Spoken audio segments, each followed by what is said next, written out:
We plotted, it was sort of the viral marketing started in October. We launched October 22nd, 99 with 24 people in the office sending emails to other people. And the first month or two was slow. We were up to 1,000 by mid-November, 12,000 by the end of December of 99.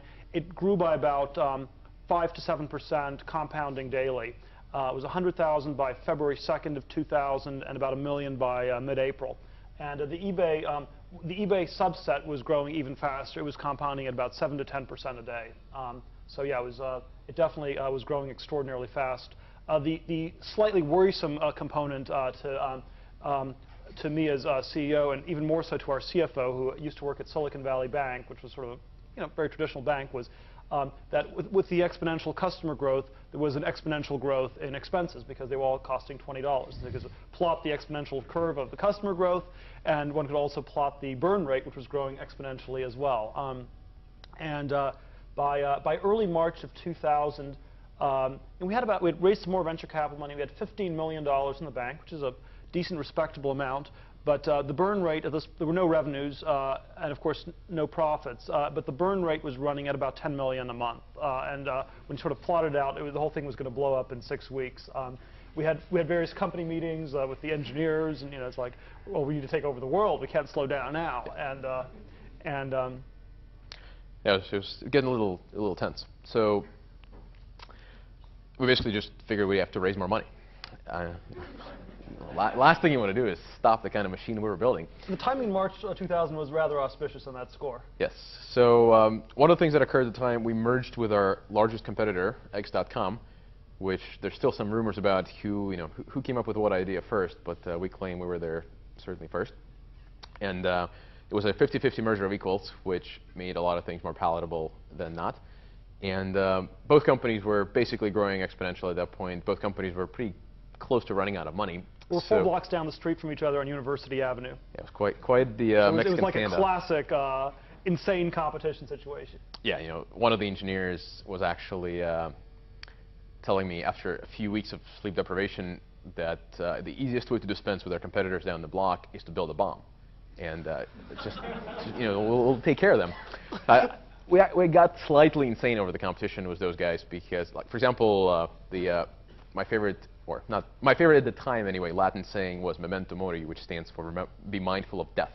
And I had it printed out in gigantic letters on my wall with the X.com logo underneath. But people had never, it was amazing from a mass psychology perspective how hard people worked. I mean, there was no other context where people worked around the clock like that. And it was like, yes, they're getting ready to destroy us. They're 4 blocks down the street in University Avenue. That's where the enemy is. And but it turned out, we combined the 2 companies in early March, and then we frantically tried to raise some money. And March 2000 was, was actually a good time to do this. I remember thinking to myself that it felt like things couldn't get much crazier, and we really had to close the money quickly because the window might not last forever. There was one day I was in Korea, and to give you a little bit of the flavor, there was one set of investors. There was a university professor who concluded that the way he was going to become a multimillionaire was to spy on internet businesses from America and copy their business models and implement them in Korea. And so he was hiding behind the bush in the hotel lobby to spy on us. Unfortunately, the bush was in the way, and so he couldn't hear properly what we were saying, and decided to shamelessly just pull up the chair right next to us and listen in on us. A third group of investors took me to the airport and decided that they were going to pitch, and they were all pitching me on why I should take their money as opposed to somebody else's. This was the basic theme, and they were going to pitch me on why I should take their money. And we were wandering into the airport, and I was buying the plane ticket back to the U.S. And we were leading this revolutionary new payments company that's going to change the whole future of payments in the world. And then I was trying to buy my plane ticket, and my credit card didn't work. I think it was probably maxed out or something. But under normal circumstances, that would have been a little bit worrisome. They were excited beyond belief. They bought me a first-class plane ticket on the spot. The next day, they called up our law firm, asked, what's the bank account we need to send the money to? No paperwork was signed. I could have given them a bank account. Switzerland, I don't know. They wired in $5 million, showed up the next day. And so, but all this reconfirmed my sense that it was imperative to move very quickly. We closed on $100 million on Friday, March 31st. It was the following Monday the market basically collapsed. So and that did give us a lot of cushion to actually figure out how to make the business work.